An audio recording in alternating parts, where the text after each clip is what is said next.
Say that you stumble into a situation that you think might be human trafficking. What do you do?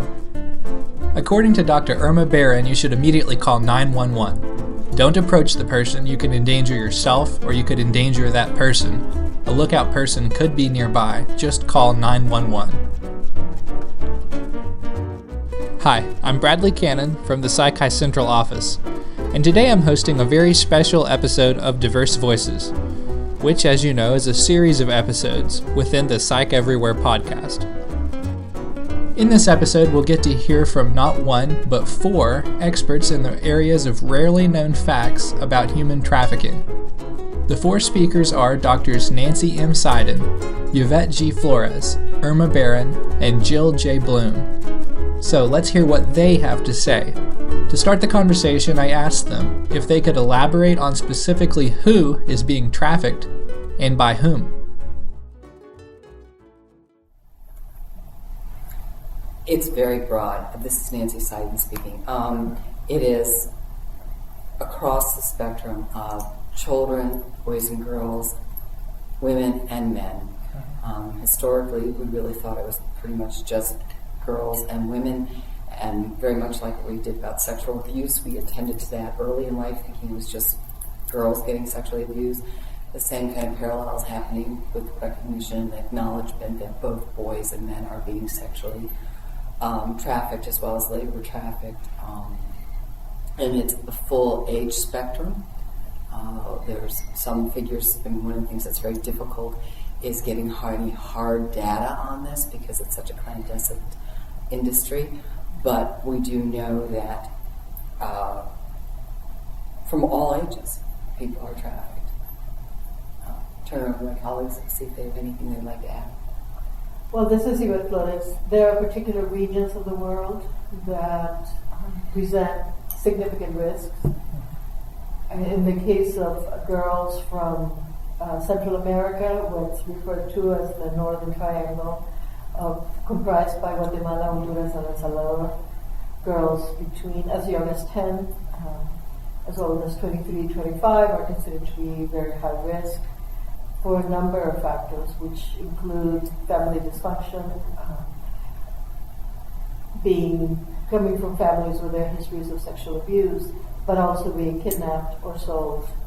And the gangs that are quite prevalent in these countries that have controlled territories also engage in recruiting girls, kidnapping girls, and then trafficking them internally as well as across borders.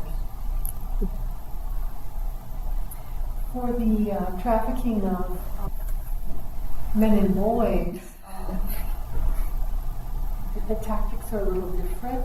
This is Irma Barron from Miami, Florida. It's usually peer-to-peer recruiting when it's trafficking of males. And usually boys that are trafficked have a history of physical abuse, physical violence, sexual abuse at home. African American boys are more vulnerable to being trafficked for pornography.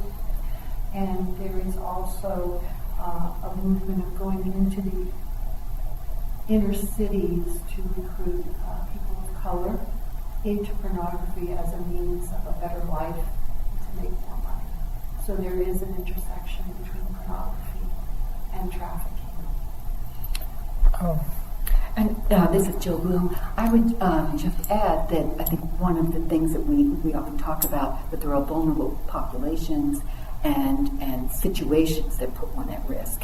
And I think we need to be very aware that these are not stable conditions. I mean, that they are always changing.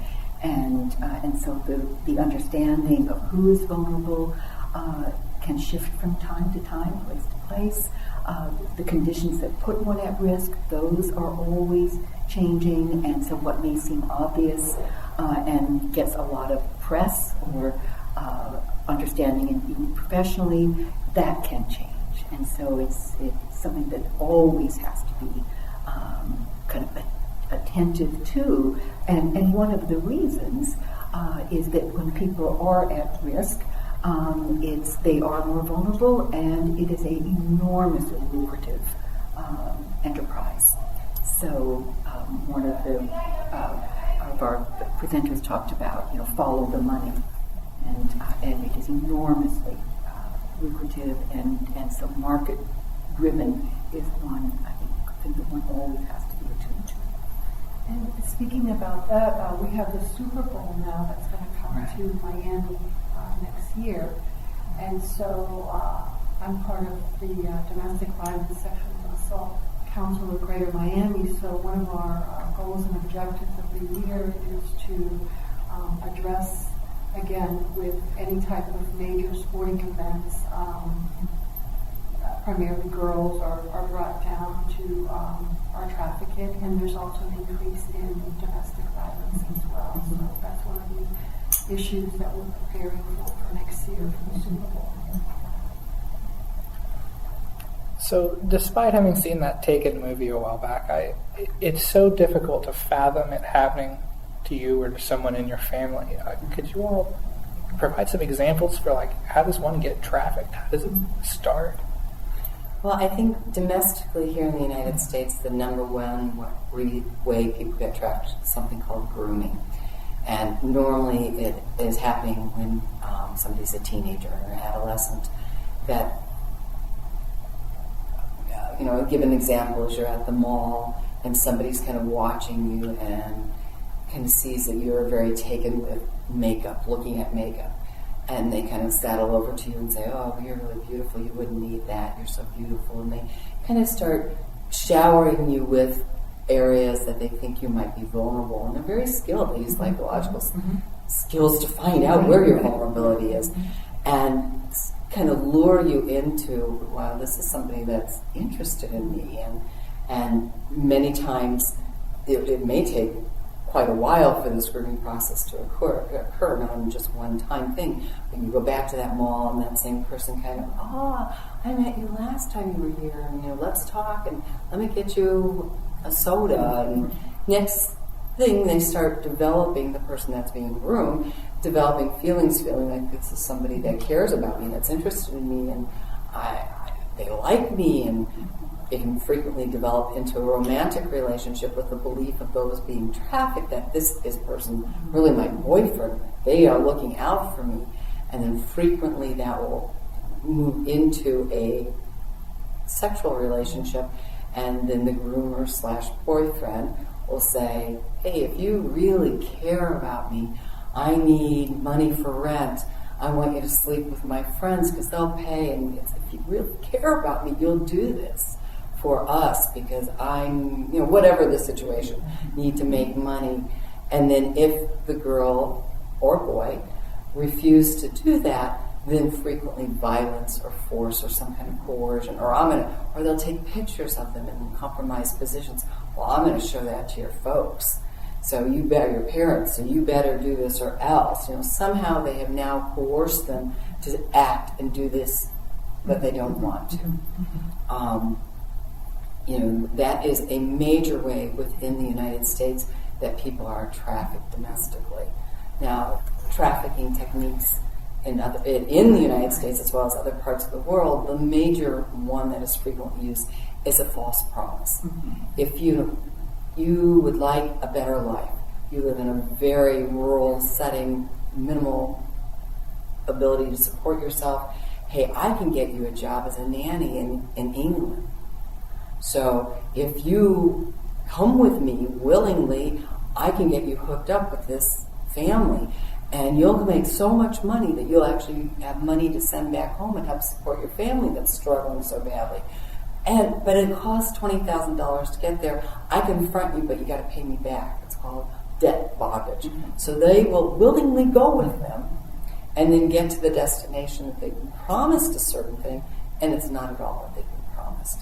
You are either put in a brothel, or it may be that you're in a involuntary domestic servant situation, but you're not only taking care of the family, you're also servicing the adolescent boy for sex or the father for sex, and you're working 18 hours a day, and your passport's been confiscated, and you're basically held as a prisoner. So that's the major other way people are trafficked. as what is called the false fronts. Then we also know there's a few other ones that you're already engaged in the sex industry and you're promised, hey, if you come to a wealthier country, we can get you more money. You're already doing the work, so come. But they don't talk about the slave-like conditions that you're going to be working in, and also debt bondage. Hey, it costs money to get you there. You got to pay us back. To pay us back, that bar of soap's $20. That's against what you brought in tonight. Oh, you need tampons? Oh, that's another $30. So there's absorbing charges for basic living needs. There's never any way they're going to get out of debt bondage. Another way is, as you mentioned the movie Taken, literally somebody being kidnapped. I think that's the more sensational way that you see, and it's pretty dramatic. It does happen. I don't think it happens as highly as it's put out there in kind of the public media. And then another way is literally families that are living in poverty, and or there's serious drug addiction of the parents, and they literally will sell their child either to support their drug habit because they're not using good judgment and their habit's so strong, or they will sell their child with the belief that they're going to get a better life, that their child's going to have more opportunities, and again, the child is going to make enough money in whatever they're being sold to go do that they can support the family and send money back. Again, when they get there, it's not the case. Yeah, what I think it's important to remember is that there are multiple factors that go into creating vulnerabilities for somebody to be trafficked, whether male or female, that include poverty, that include being in marginalized conditions, that some groups within particular countries may be considered a minority or othered in particular ways. In Latin America, very often it's the indigenous girls are sold into sex work in country, and the whiter girls may be shipped abroad to Russia, for example, where they're exoticized because they're from Latin America, but they're white. And that I think one of the contributing factors that sometimes we don't talk about is that in some cultures it is somewhat normalized that older men be interested in younger women. And often families think that an older man is more established and will take better care of their daughter and may not frown upon a 14, 15, 16-year-old girl being dated by a 24, 25, 26 or older year old man who may also court the family, bringing them gifts, bringing them things that they can see, or they don't have, an icebox, they'll get them a nice refrigerator. And the family begins to think this is a good suitor for my daughter, and not realize that this is part of a trafficking ring that will take the girl, but not necessarily as a wife or as a life partner.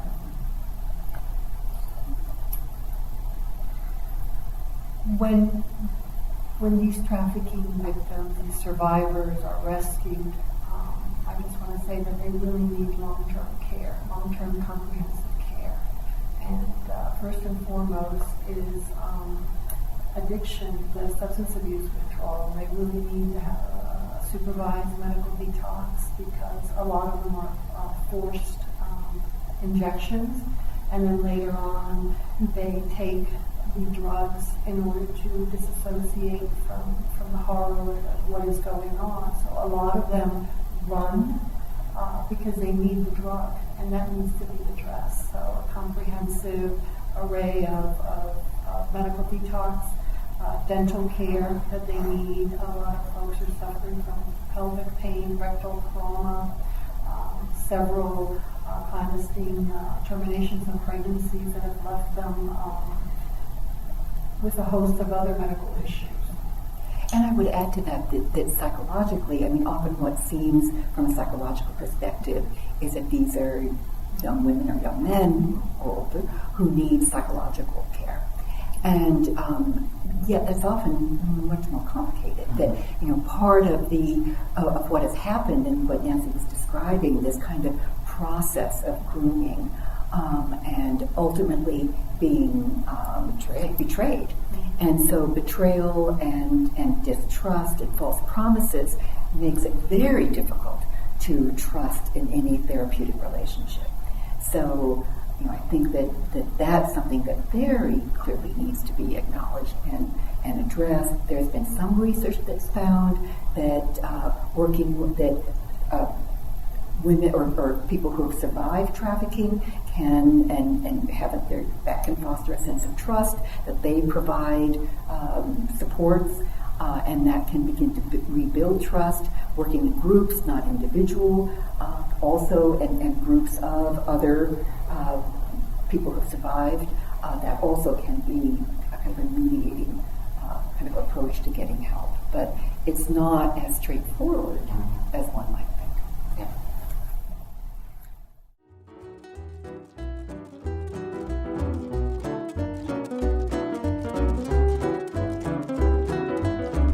You're listening to Psych Everywhere. For just a moment, I wanted to tell you a bit more about our 4 speakers. Dr. Nancy M. Sidun is the 2019 president of APA's Division 52 for International Psychology. A clinical psychologist and art therapist, she counsels a number of people remotely through the Tripler Army Medical Center in Honolulu, Hawaii.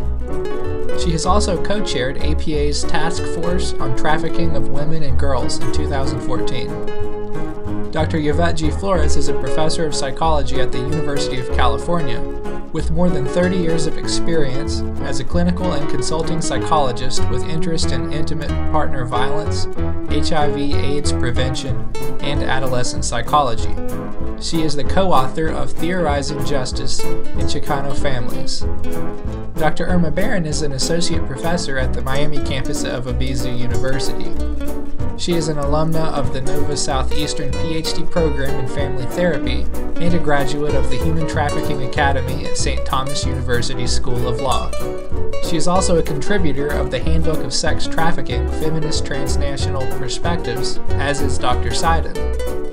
Dr. Jill Bloom is an associate professor at William James College and co-director of the Center for Multicultural and Global Mental Health. Her interests include human trafficking, global gender violence, transnational feminism, and refugee resettlement and social emotional health. Today, the 5 of us are seated around a microphone in the vacant Miami room in the Jacksonville Omni Hotel here at the SCCR convention. I got to hear each of the speakers talk about human trafficking just a few minutes before this interview, so naturally I have a lot of follow-up questions to ask them. Now that we know a little more about each speaker, let's continue with the interview.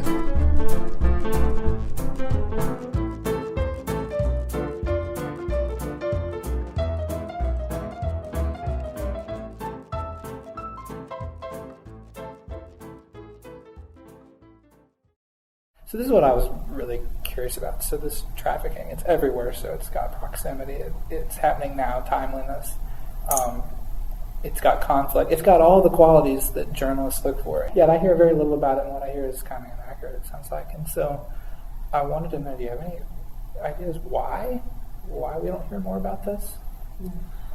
This is Nancy speaking. Actually, I think we hear about it a lot more than we used to. Yeah. I think I think we don't want to hear. I think people don't want to hear about it because it's so uncomfortable to think that people could do this to other people. And I think we like to believe it happens over there, wherever over there is, but not here. And I think it's our. In parallel that earlier to kind of when we first started talking about sex abuse of children, that it wasn't until the 70s that we really acknowledged that. That's not that long ago.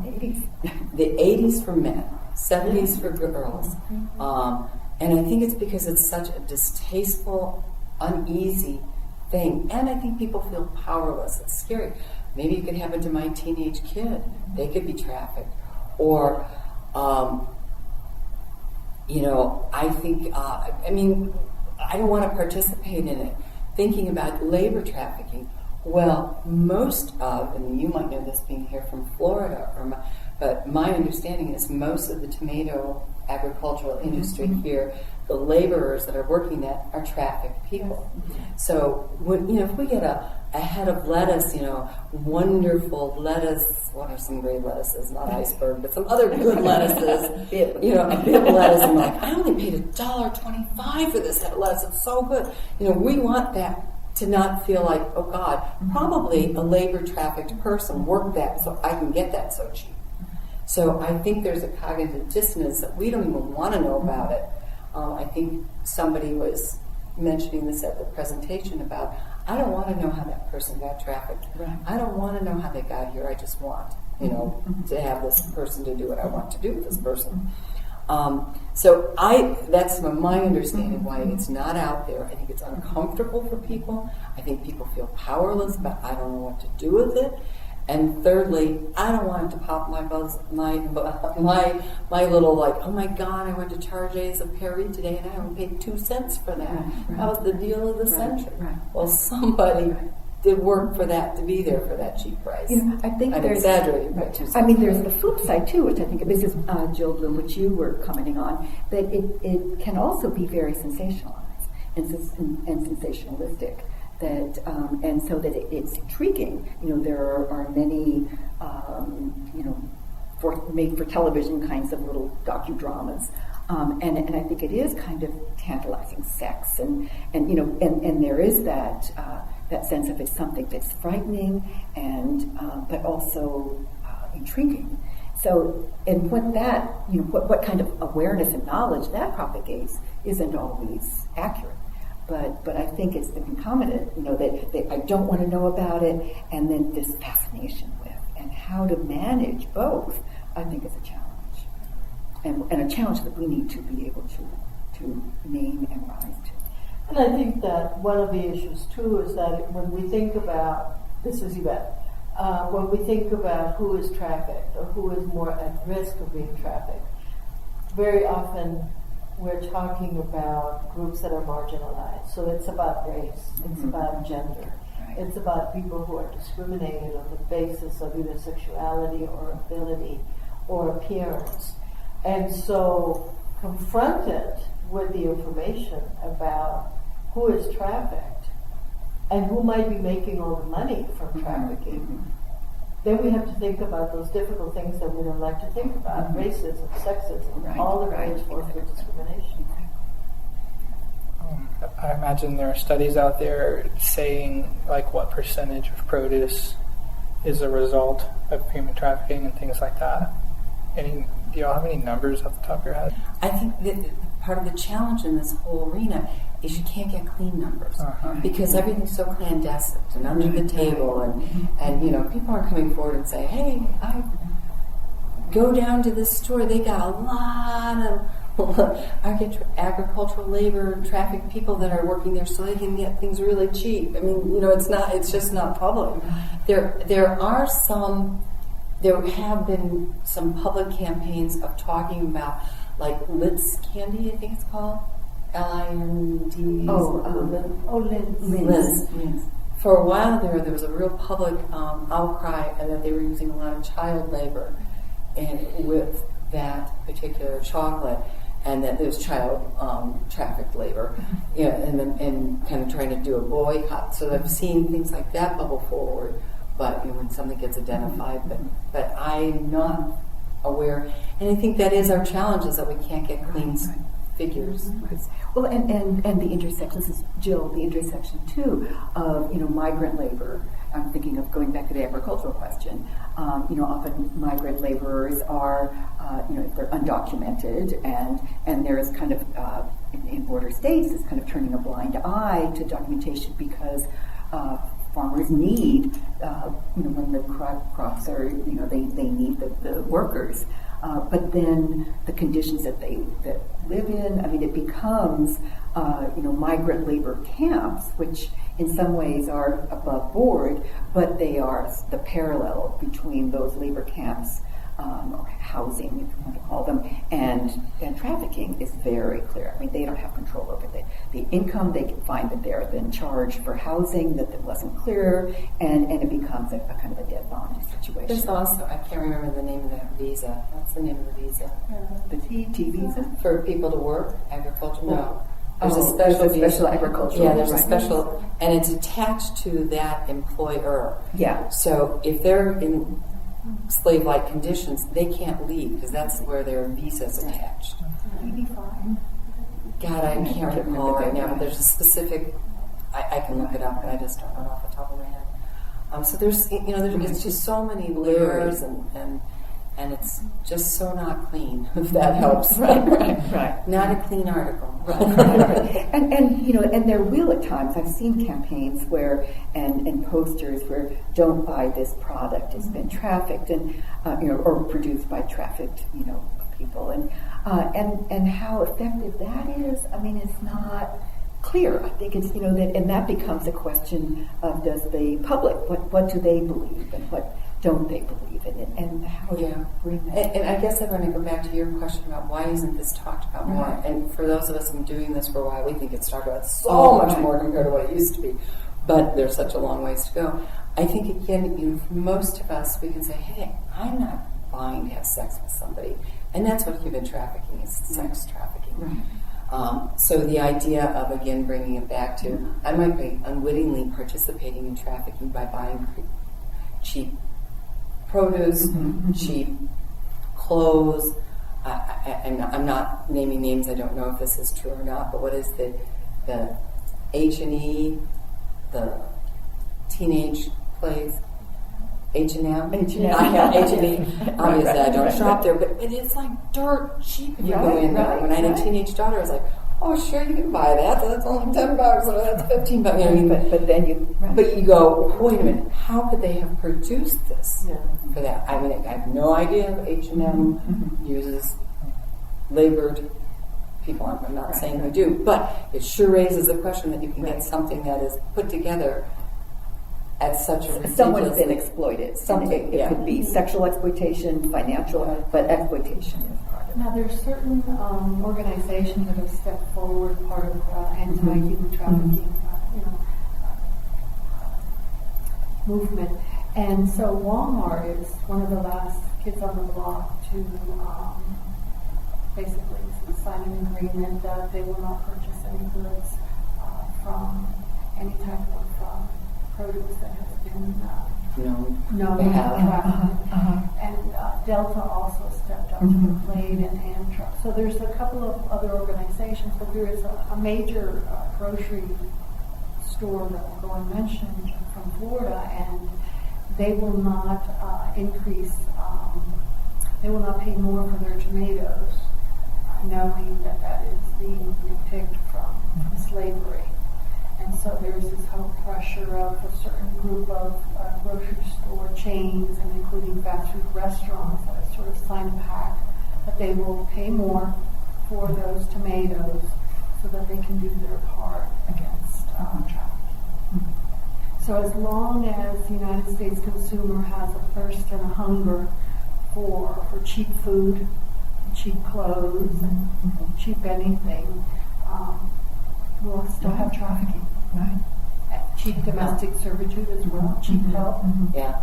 I mean, as I said in my presentation, we need to address the demand. If there's not a demand, there's not an issue. Right. But there's such amazing demand. But the demand is it's so multi-factored and always changing.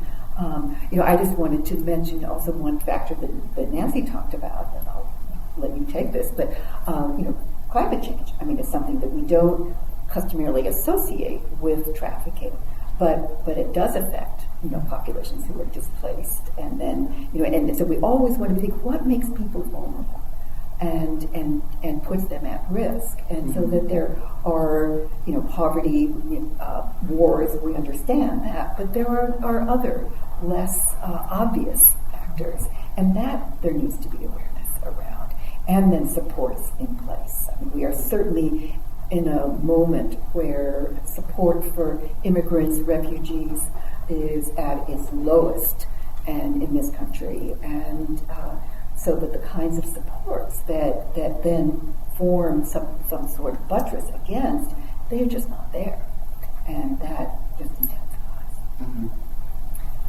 This is Irma Barron. There's a terrible situation going on right now in Venezuela. Yeah. And there's a lot of women that are crossing over to Colombia. Right. And they're being forced to work in the brothels.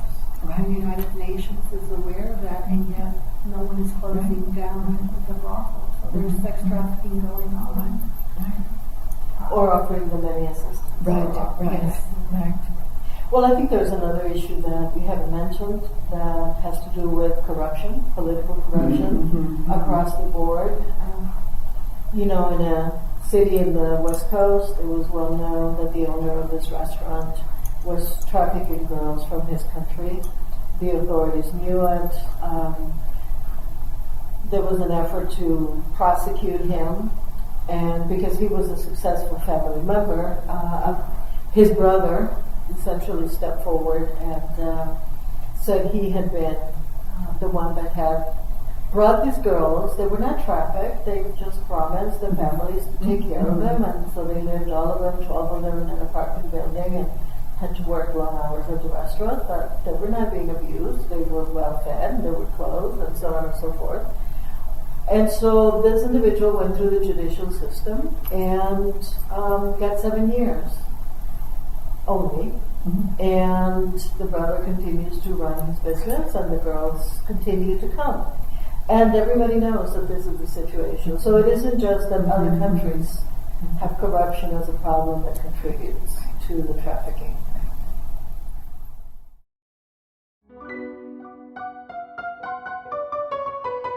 This concludes the first half of this episode of Psych Everywhere.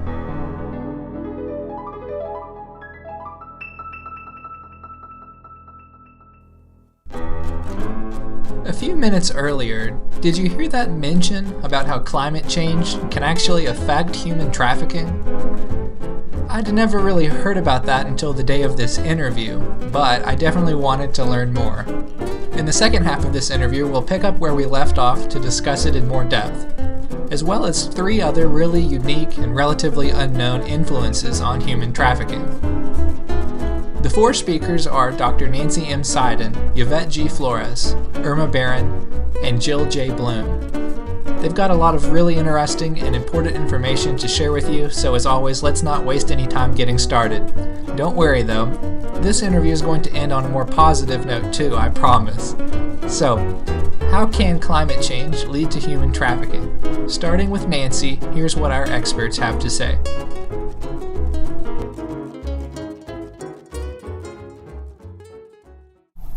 Well, one of the things that we know that climate change, when there's a it causes natural disasters, whether it be flooding or some kind of horrible storm, or drought for that matter, water shortage. And when there is a natural disaster, people are displaced because of the disaster. And when people are displaced, they're more vulnerable. And as we've talked, vulnerable people are at risk or higher risk of being trafficked. So it's kind of a domino effect, quite literally. And as we know, climate change is surely something that we're experiencing. I mean, I think all of us, wherever we live, we're talking about how the weather feels different and is different. I live in Hawaii. Last week we had 2 days in the highs in the 60s. I say this quietly, but that's just freezing for us. and I know, 2 weeks ago we had record lows in the Midwest. I used to live in Chicago, and it was with wind chill like 60 below zero. I mean, it's extreme weather. And the fires. And the fires. In California, used to People have, displaced. there was a fire season. Now there is no fire season. It is all year. Yes. And the massive destruction of paradise. And displacement of, right. as a result, people are displaced. Right. So that is really how heightened possibilities of more and more people being trafficked because of being displaced as a result of climate change and the natural disasters that cause. And then once they're in a vulnerable position, at risk for somebody to scoop in. I mean, we know that situation, the earthquake in Haiti in 2010. How many, I can think of 2 situations where people were coming in trying to take the kids under the guise of, we're going to protect them, but they, it was opportunistic situation where they were really trying to traffic these kids. And that's just one example. There's multiple ones. Well, and I think an example that I think most Americans can relate to as well, that illustrates the impact of who's made more vulnerable by natural disasters, of Hurricane Katrina. That look who, that many, people middle class and above got out, but who couldn't get out? It was, poor, largely African Americans who were, and what we learned went on in the convention center, and where people were. I mean, it was just extraordinary. People were dying, and so I think it's also that what happens with natural disasters, that it does create vulnerability, but it creates a particular, that who is most vulnerable is the more disadvantaged, disenfranchised, and the least likely to have recourse for any kind of support. And that's what makes them, without that all natural, that there can be a time of displacement, and then you rebuild, you return, but those who have many fewer resources, they are the ones who are now left with no options and the most vulnerable to be trafficked. And one of the things, this is Jill again, that I've been, and I mentioned this in the session, I've been working in Haiti for the last 6 years. And after the earthquake, there were many Haitians who were allowed to come to the United States under a temporary protective status.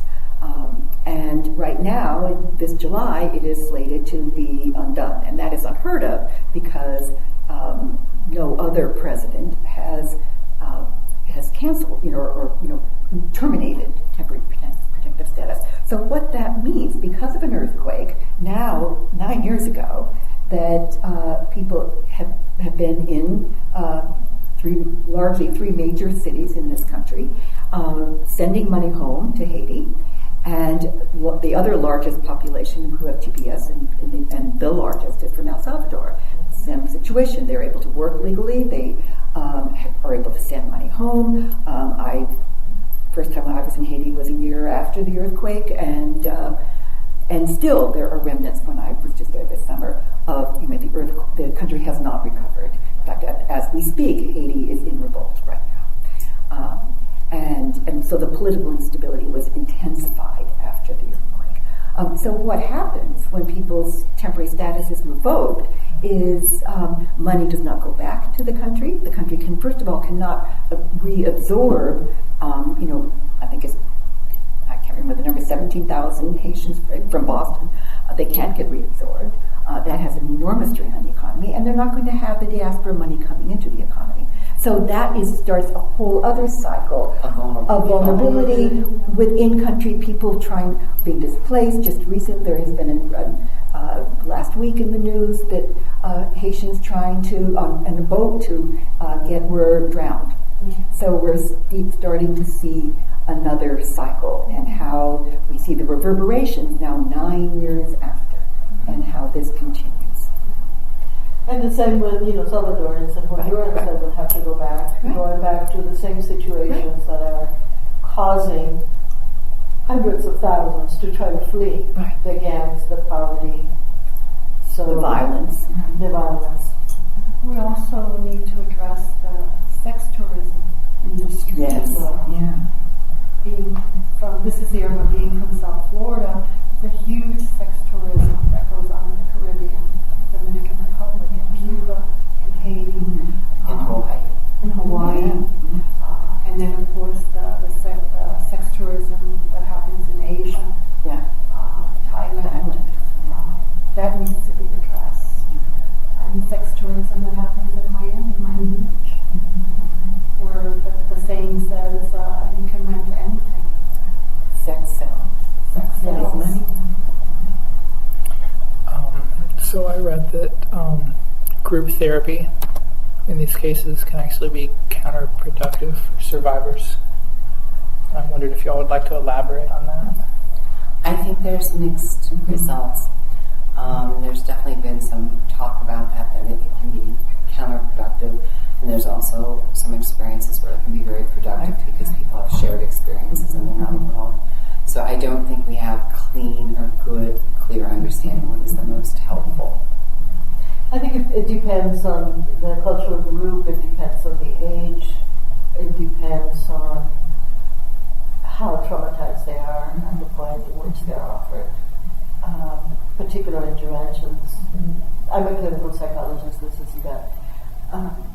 I think initially individual work is essential in order to assess, to identify what specific interventions, therapeutic interventions, social support systems, ancillary services are needed, and in some cases finding a comparable group of survivors that are interested, willing, and ready to talk about their experience and support each other may be beneficial. But one cannot know that a priori. You need to get to know the person and her circumstances or his circumstances. And my experience with male survivors of trafficking, particularly labor survivors of trafficking, is they don't want to talk about it at all. And the last thing they want to do is talk to other men about it. And in fact, some have told me that they tried with a couple of male therapists and just really couldn't go there because they felt so judged.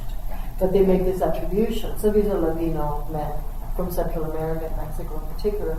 They make some attributions about my maternal figure and age that I might be less judgmental. And that's facilitated.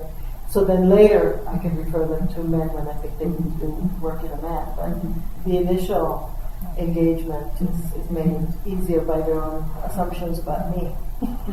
The other thing that I want to just say that we haven't touched on is there's a whole subgroup that do not see themselves as being trafficked. Right. Yes. That was my next one.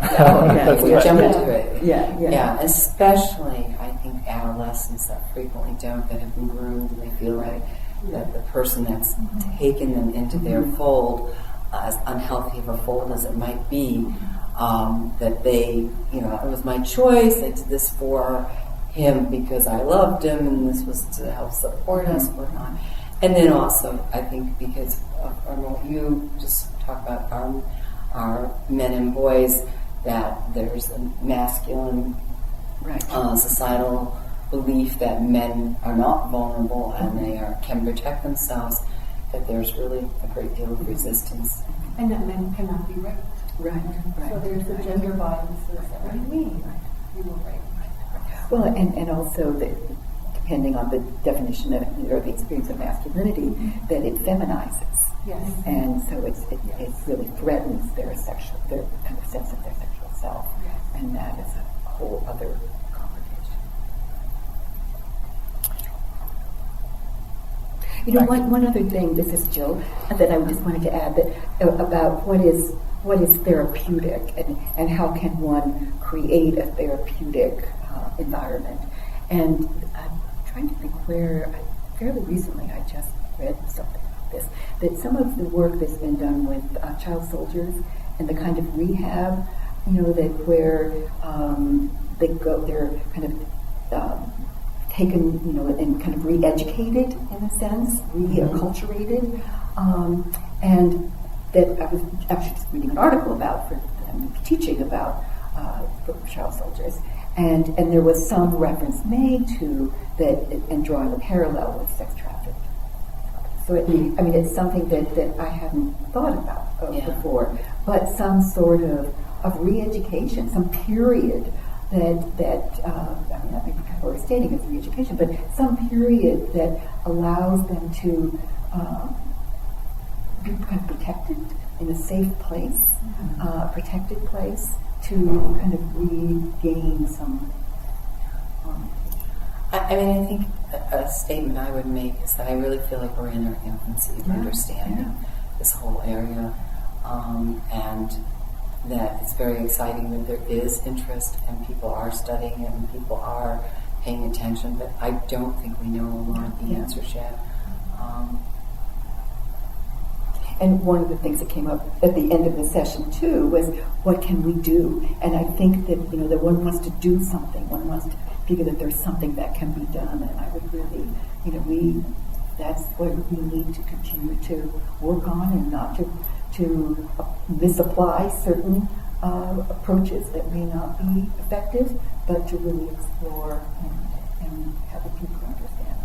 This is Irma, and I know that in Miami we are starting to do the human trafficking awareness in middle school and high school. That's great. We just Yeah. finished a presentation that we did at one of the Miami-Dade College, in particular in central Miami, and we addressed 9th and 10th, 11th and 12th graders in the audience to just give them that awareness, because like Nancy had said, that's the vulnerable age group right there. Yeah, and I'd actually advocate them in junior high.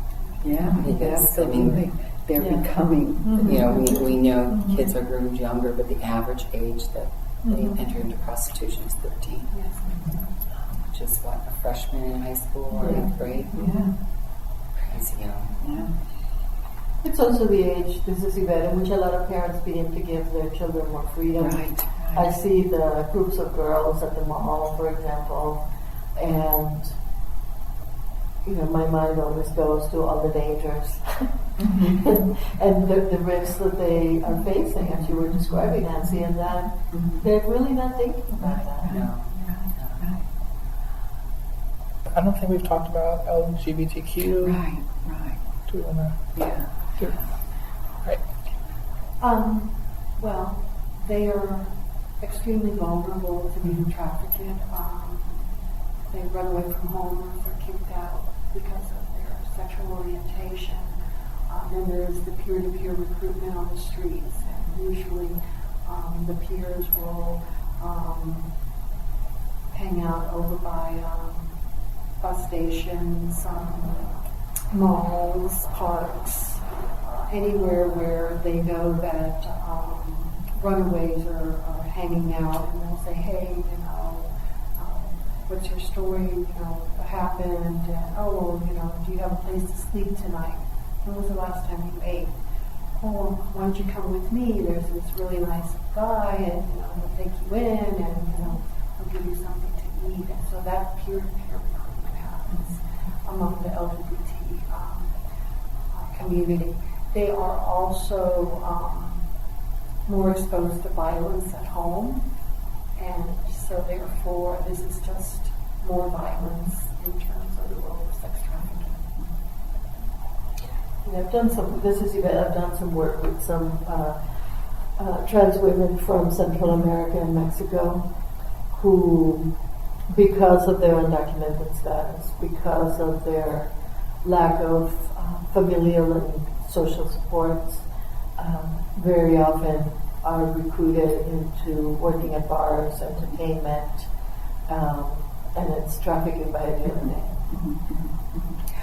This is Jill, and I've also worked a lot with trans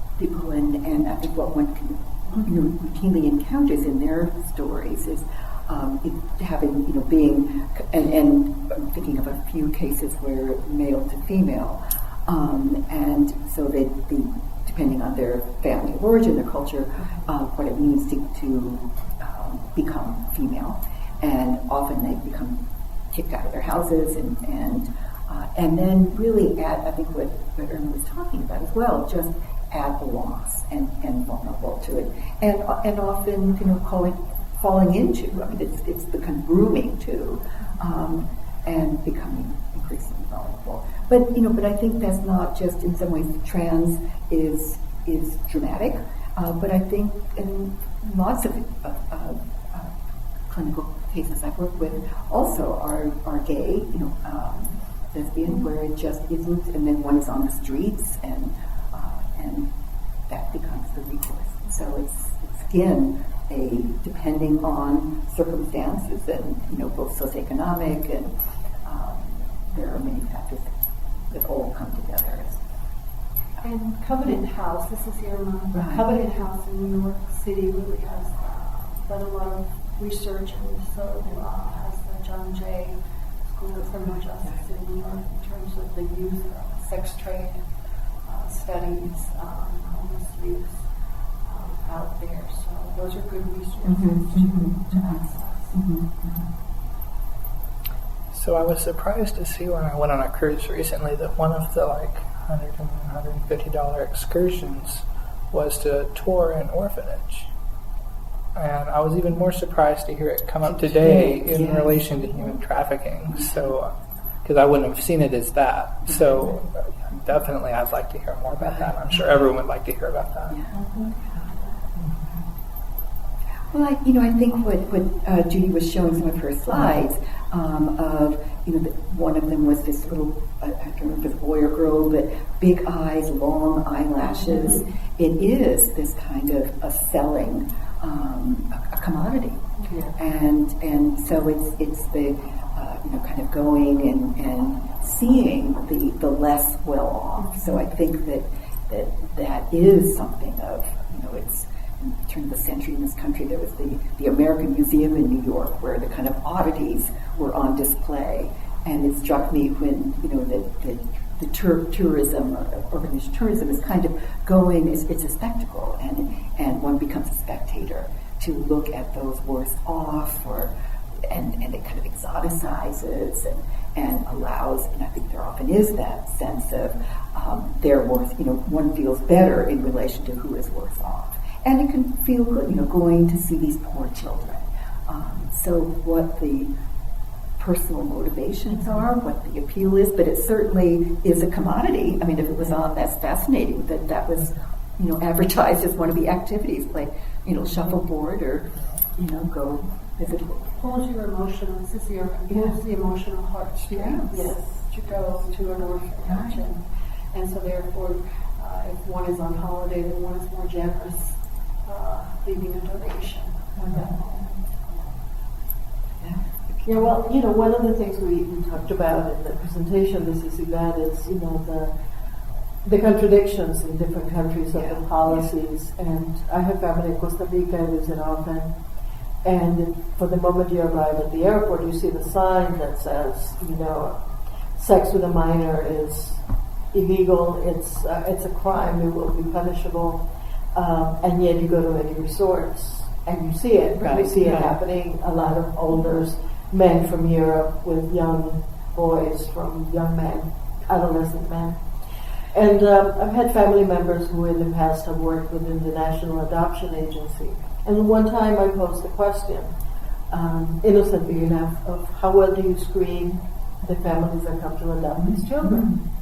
Because they don't, at the time, I don't know now, but at the time they didn't do much of a follow-up. So a very nice American couple would come, and Costa Rica is a desirable place because a lot of the children are white, or appear white, and whiter than other Central American countries. And so they would adopt these children, sometimes older, sometimes 5, 6 years old, which is unusual. And then the families would leave, and everybody lived happily. But there was no follow-up. So how do you know this is really a couple? How do you know these are really people who are going to parent this child? What else could be happening to those children? And my relatives were actually horrified at the questions that I was posing. Because nobody had really thought about that. And the same with the unaccompanied minors. We have a few shelters in Miami with accompanied minors, and we have we've heard of children. Anybody comes and claims them, and we don't know who they are. They could be traffickers hovering around to pick up these children, claiming that they're the uncle or the older cousin, and then the child is wanting to get out of the shelter and goes naively with this adult, thinking that he or she will have a better life. And I think also one has to think about, it's getting a little bit off the adoption, but somewhat related, this is Jill, but about government policies. And it's something that Yvette talked about in Central America, but I think it's something very real here. And with unaccompanied minors and now the kind of detention centers where children are being held, And I just recently read that some of the government of the detention centers in this country right now, they're being privatized. They're being, the government is not housing these. They are subcontracting them to these private agencies that are seemingly, and some kind of child care was the name of one, and they're enormously expensive, what the government is paying, and they're unregulated. And so the vulnerability that creates for these children, and the kind of abuse that they're experiencing in these quote detention centers, which in of itself is why are these Or as children one being politician called it, summer camp. Right.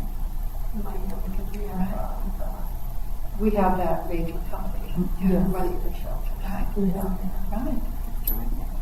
And so what's good, and what is also clear is that the massive numbers of children that are not going to be reunited with their families because there were no records being kept. And so what does that do for these children? I mean, that again, they become another very vulnerable. And this is Irma, and on the heels of what Jill just said, traffickers are very savvy and they know to go around the foster homes to lure the foster kids into the world of trafficking.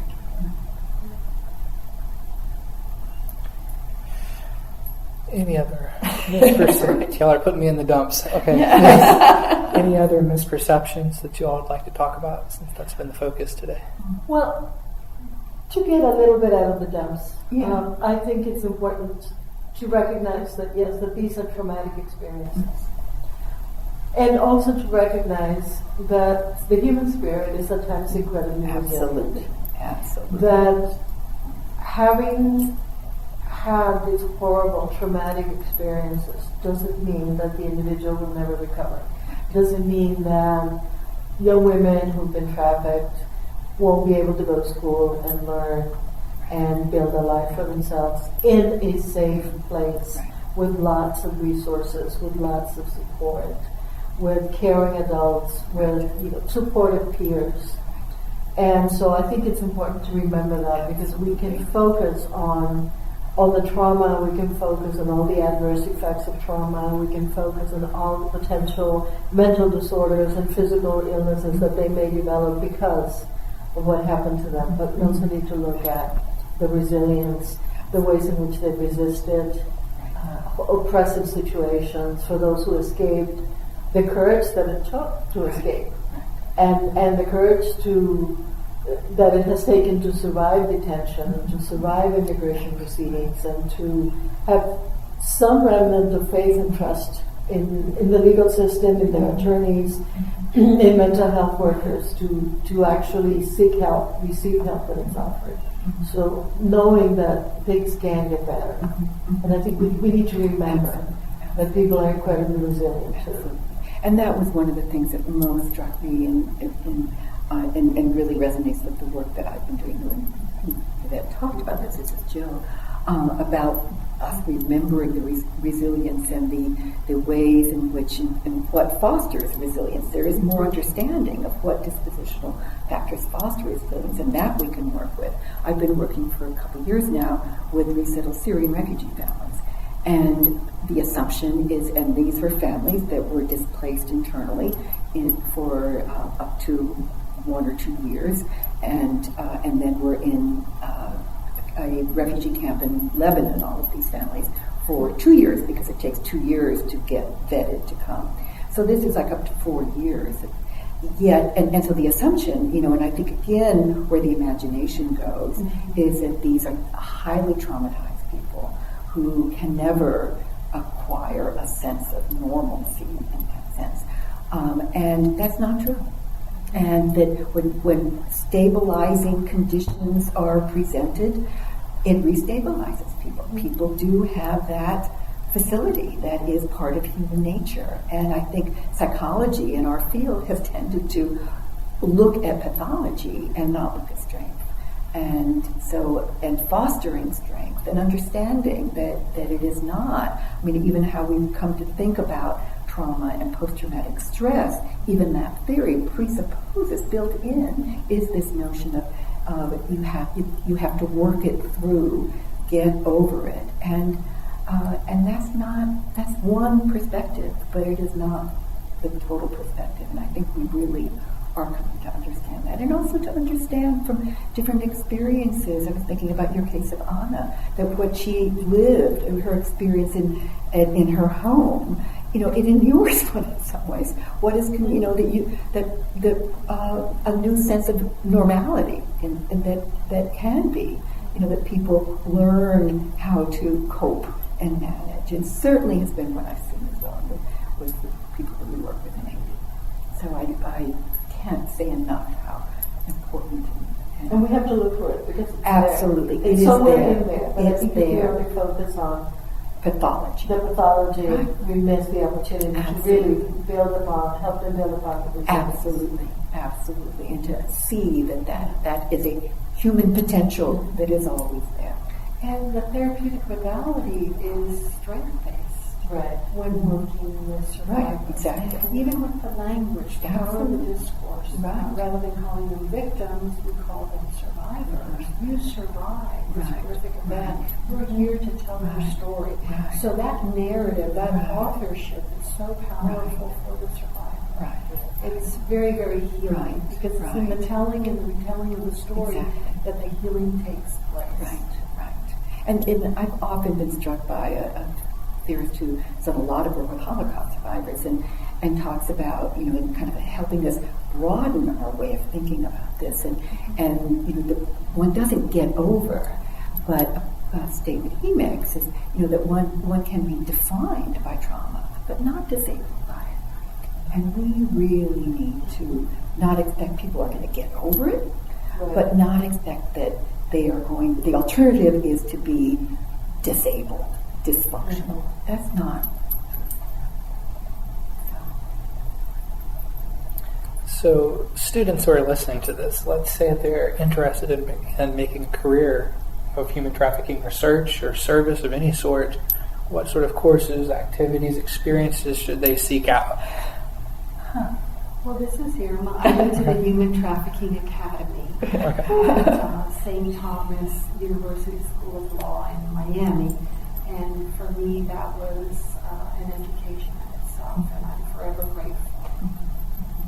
Yeah, I think having a strong, solid foundation on multi-treatment modalities to read everything that has been written about trauma and recovery from trauma, and to really understand the legal implications, understand the legal system in the United States, to find a way in which, in collaboration with the legal system, with the allies in the legal system, to either provide services or advocate.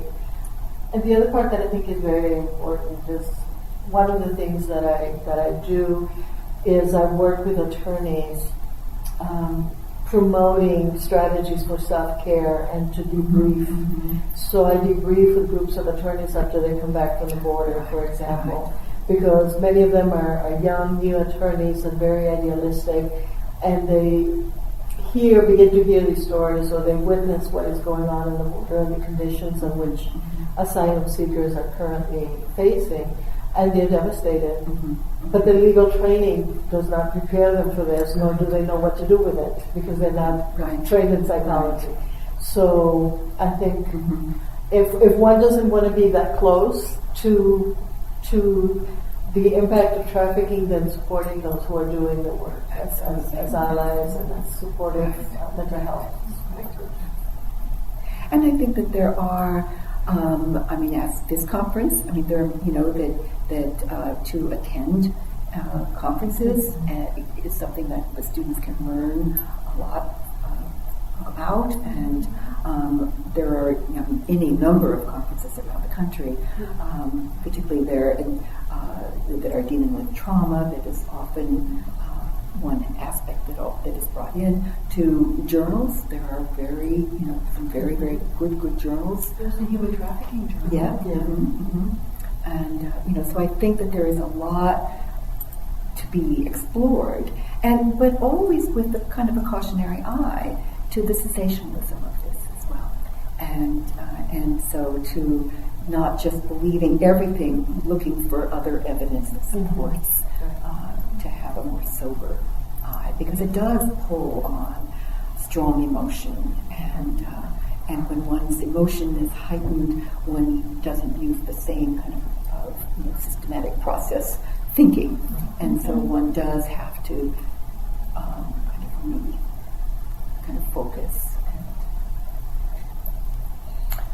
So say you saw a situation and you thought, I think that's human trafficking. That could be a situation. What do you do? Call 911. Yeah, absolutely. Don't approach the person. You can endanger yourself or that person. There could be a lookout person nearby. Just call 911. Remain calm, call 911. Right, absolutely. And I think one of the changes in these last 15 plus years is that police departments are they're trained, they're very attuned, they have particular forces so it's to take that. Yes, this is Irma in Miami. Right. We have a human trafficking task Boston force. there is too. Would you like to talk any about how you became interested in this area? Unless that's personal for anyone. No, you don't have to do that. Actually, how I became interested, I don't know how I found out about it. To be quite honest, I don't remember when I first heard about human trafficking. But on a very personal note, I adopted my daughter as a single mom from China. And just full disclosure, Judy Gibbons and I have had multiple conversations. She knows Allie Fu, my daughter, well, the one that presented about adoption. Anyway, I thought, oh my God, my daughter, if we hadn't connected, she could have been trafficked easily. I mean, she was, an orphan kid. She was from an orphanage. She didn't have a lot of resources. At that time in China, girls, well, I think it's still to some degree, but definitely in the 90s, early 90s, girls were, second-class citizens. That was valued. She had, a lot of stigma by having no biological family that was caring for her. And that's what got me going. It's like, God, if I can help one person not be trafficked, I want to do that. And I don't personally know if I've helped anyone. I'd surely like to believe I have by being doing this for the last 16, 17 years, talking about it. But that's what got me interested. It's like on a very, very, very personal note. Like, if our lives hadn't crossed, her life could have been radically different. And there's so many people out there, their life has been radically different and horrible. So that's what got me wanting to do something about it. This is Irma. I became interested because I was invited to attend University of Miami Hispanic Bar Association. Had done a half-a-day seminar on pornography. Mm-hmm. And the intersection between porn and trafficking. And for me, I remember that it was the most sickening presentation that I needed the whole weekend to really recover, from vicarious trauma, because it was really very much in detail, different levels of pornography and who the players were, and race and culture and everything that was part of it. And that's how I just started going further and further and further into the world of human trafficking. Yeah, this is Yvette, and about almost 20 years ago, I was approached by an immigration attorney and asked if I would be interested in evaluating some children whose parents were in deportation proceedings. And that was the beginning of very intense 20 years of putting my psychological skills to good use and evaluating children. Over time, I began to also evaluate individuals who were applying for asylum, and most of these were South Asian Indian women who had been born and raised in Fiji, but being a minority within Fiji, with all the multiple coups that have occurred in Fiji, these women were abducted, they were raped, they were absolutely brutalized, and some of them were trafficked and ended up in the United States. And so I realized that I knew nothing about that and began to read everything I could get my hands on. And then it became part of the assessment that irrespective of what the presenting problem is, whether it's a therapy client or an immigration client, I assess for a history of any form of violation, including, and with men as well, initially focusing primarily on labor, because I do a lot of work with farm workers and immigrant men, and discovered how many of them ended up as contract workers and so forth. This is Jill. And my kind of entree to this, if you will, I would say was really through feminism and work that I've been doing, largely teaching, research on vulnerable, exploited girls and women, and the forms of exploitation. And so just about 15, 20 years ago, and as kind of moving more into looking at the types of exploitation and that girls, women are vulnerable to, trafficking began to be one increasingly encountering that as a more subtle form. In some ways, it's subtle until it's in your face, but it was kind of following that track from sexual exploitation of girls and women. And as we talked about in the session, that how that I think probably for many the initial entree is on sex trafficking, but now we talk much more broadly about human trafficking that includes labor trafficking, as Judy Gibbons talked about, adoption, the kind of anyone who is transported. This can be migrants, refugees, or adoption is a form of transport. That creates a sense of vulnerability. So I think it's an area that however it brings you into it, it becomes something that it's just kind of this whole nefarious world opens up. Oh, that's everyone. Okay, I have one last question. We're here at SCCR for the Society for Cross-Cultural Research. Mm-hmm. So I've asked everyone so far, what is the value or the benefits of conducting cross-cultural research? Huge. Absolutely, we're all coverage. Well, what I particularly enjoyed about this conference with the various keynotes is that really looking at work within the United States, because this is a multicultural country, and that you don't have to go abroad to do cross-cultural research. Right. There is ample opportunities to do cross-cultural research within the United States.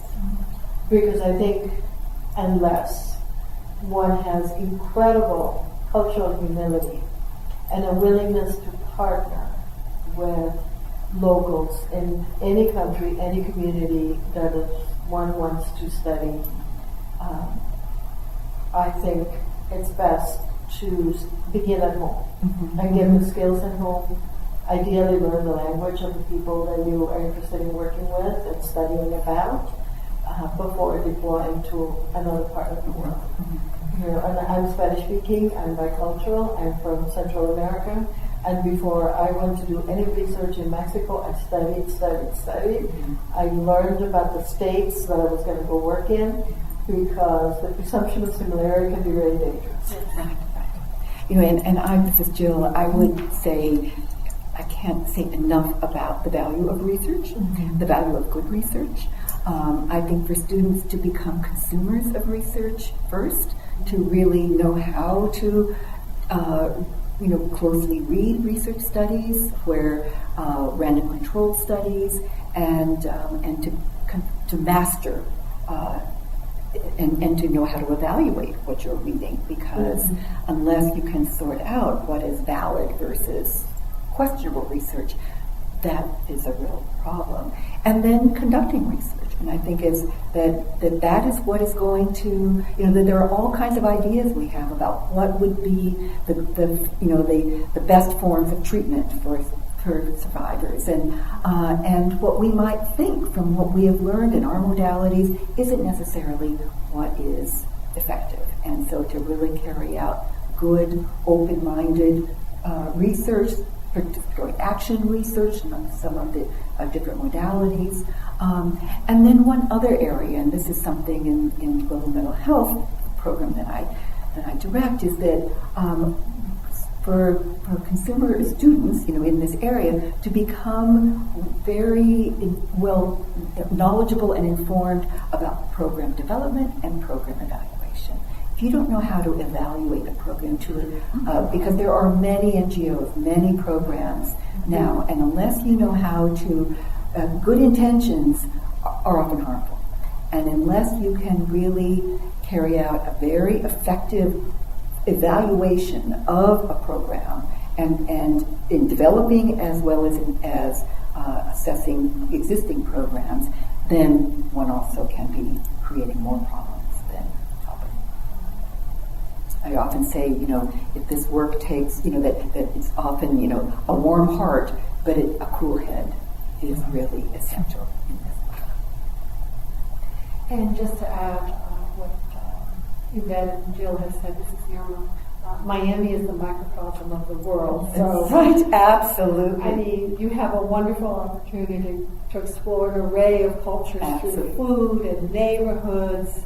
It's really, it's an opportunity. Right. And then in terms of research, my PhD is in family therapy, and so I'm trained in qualitative and the power again of the narrative. Absolutely. Rather, and not to take away from quantitative research, but that powerful ethnography piece of listening to your participants' story be told, through their lens. I think that we remember a story over and over. And I think that we'll always remember Yvette's Anna. And that will stay forever in my mind. I may forget about the numbers because statistics change from year to year. I'll always remember Anna. I think that's a great note to leave it off on. Did you all have anything that you'd like to add? Well, just thank you. This has been a great conversation. This was a great interview. Great questions. I'm so excited.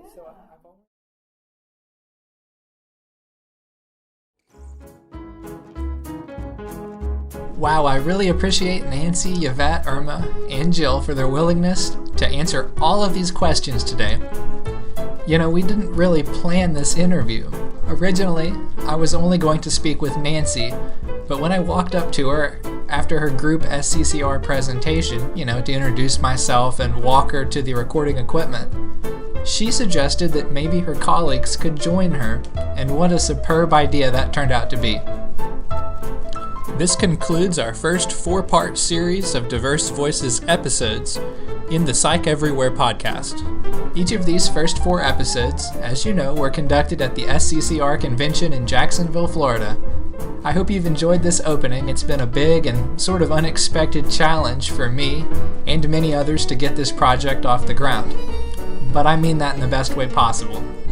It's been a wonderful opportunity for me to build new skills with communication and the technology, and a great way, I hope, to help the various speakers spread the word about, well, first, health resources for Hispanics and Latinos, then humanitarian missions, then the Psi Chi Crowd Research Project, and now finally human trafficking.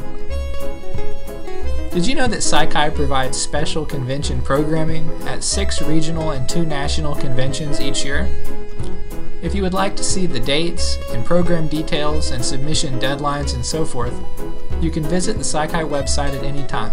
That's www.psichi.org. From there, simply select Conventions in the main menu bar.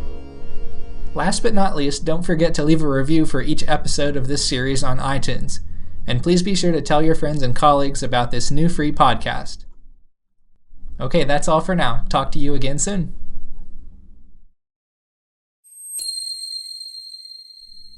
Copyright 2019, Psi Chi, the International Honor Society in Psychology. All rights reserved.